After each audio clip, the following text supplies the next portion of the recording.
All right, I'll come clean. I've probably never met a personality test that I didn't enjoy taking. Can you relate? Today, I'm gonna show you start to finish how to get ramped up, adding your personality into your copy and messaging. And yes, as an Enneagram 1, this is going to be as clear and detailed as I can make it.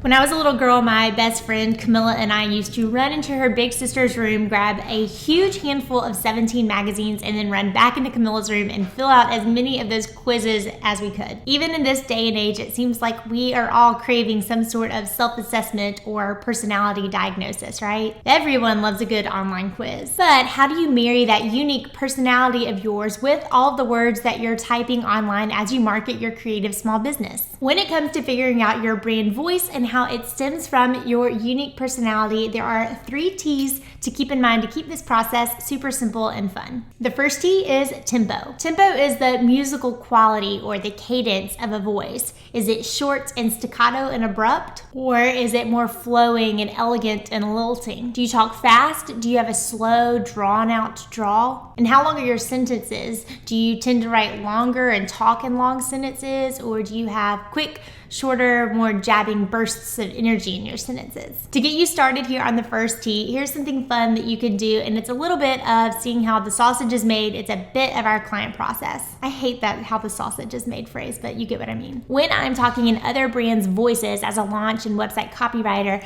I'm analyzing my client's voice tempo. You can do that yourself by, again, looking at your average sentence length, how big the words that you're using are, and what reading level it's on. Now, a tool that can help you get this all squared away and figured out is the Hemingway app. You can dump some copy in there, and not only will it help you make it more short and bold like Hemingway wrote, but it will also tell you what grade level of reading it is on, which is helpful when you're trying to make more simple, easy to understand copy. The second T is terminology. So how do you know what personality packed terms to add in and punch up your copy? So Venn diagram style, I want you to look into patterns and preferences in your own life, and you've done some research. We've talked about that in other videos to see what your clients and customers are interested in and patterns and preferences that come up in their lives. And what I want you to do is see where those intersect. Remember, the whole goal of copywriting is to match that inner dialogue that's going on in your reader's head. So it's less important that the copy sounds just like you constantly. And instead, we want to focus on marrying, yes, your voice with that conversation that's already going on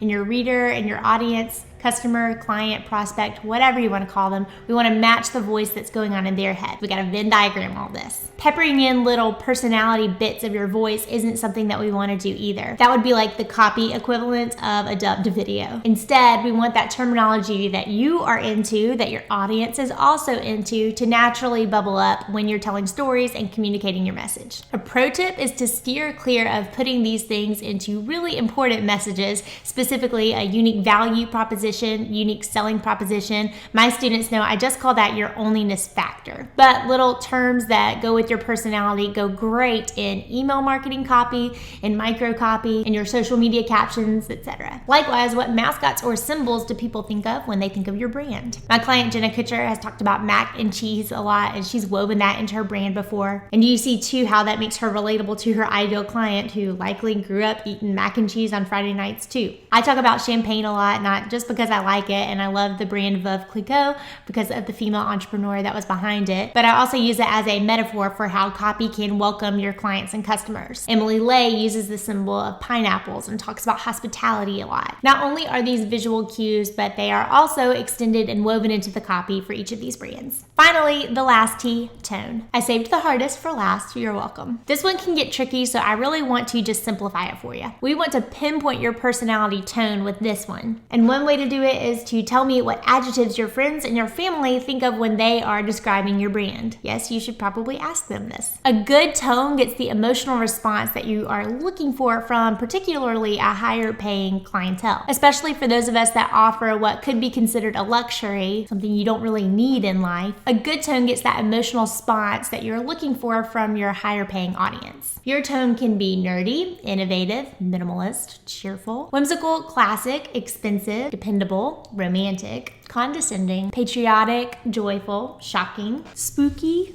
cool, happy, funny, formal, or flirty. A pro tip here is to use personality tests. I have found these so helpful in gathering a list of words that describe my brand. Because my brand has elements of a personal brand, and there's a huge likelihood, since you're watching this, that yours does too, this may be a pro tip that helps you out as well. Look for words that describe your Enneagram or your Myers-Briggs personality type. I think personality-driven storytelling and brand messaging is so important, so I've created an entire quiz around this. It pinpoints one of the 4 archetypes of your thinking styles and then gives you a bank of words that you can go ahead and use to describe your brand's tone. Look down below and you can get the link, ashlynwrites.com/quiz. And after you click through that, you'll get that mini word bank of adjectives that you can use to describe your voice. Spoiler alert, out of the 6,000 people that have taken this, I've gotten a lot of feedback that it is spot on, which I really appreciate, so I hope it is for you too. It was such a fun process to create a quiz that pinpoints your personality type so you can use that in your voice. So if you're ready to shake things up and get a copy-paste list of words that are ready to go and describe your brand voice and tone, just look below, click that link. We talked a lot about personality types and adjectives and even mascots and symbols that may describe your brand, so I want you to tell me and go below. What are 3 things that represent you that you want to fold into your own copy and messaging? Tell me below, and don't forget, when you're crafting your brand message, to bank on what sets you apart in the landscape and makes you unique